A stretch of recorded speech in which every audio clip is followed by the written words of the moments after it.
5-6 दिवस झालं माझ्याकडे माझ्या आजसासू आल्या होत्या आणि माझ्या रोजच्या धावपळीत म्हणजे जॉब, काम ह्यामुळे काहीसं चांगलं करताच आलं नाही. म्हणून म्हणलं चला आज पावभाजी बनवूयात. म्हणून मी 2 बटाटे, फ्लॉवर, गाजर, वाटाणे धुवून शिजून घेतले. नंतर त्यात एका कुकरमध्ये तेल घातलं, आलं लसूण पेस्ट घातली, जिरे मोहरीची तडका दिली. नंतर कांदा ब्राऊन असा परतून घेतला. त्यात शिमला मिरची घातली, ती छान परतली की टोमॅटो घातला. नंतर त्यात सुके मसाले घातले, हळद, मीठ, लाल तिखट, पावभाजी मसाला आणि छान तेलात परतून घेतलं की मस्त ग्रेव्ही तयार झाली.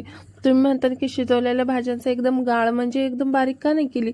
मी ना ती पावभाजी माझ्या आजसासूसाठी करते आणि त्यांना गावाकडचं खायची सवय, म्हणून इतका गाळ केलेला त्यांना आवडणार नाही, म्हणून नॉर्मल गाळ केले आणि थोडं एकदम नॉर्मल थोडंसं जास्तीचं पाणी ठेवलं, कारण गावाकडचं खाणं हे तुम्हाला माहितीच असेल. नंतर त्यात कोथिंबीर घातली, वरून बटर घातले की झाले आपली पावभाजी आजीसाठी तयार.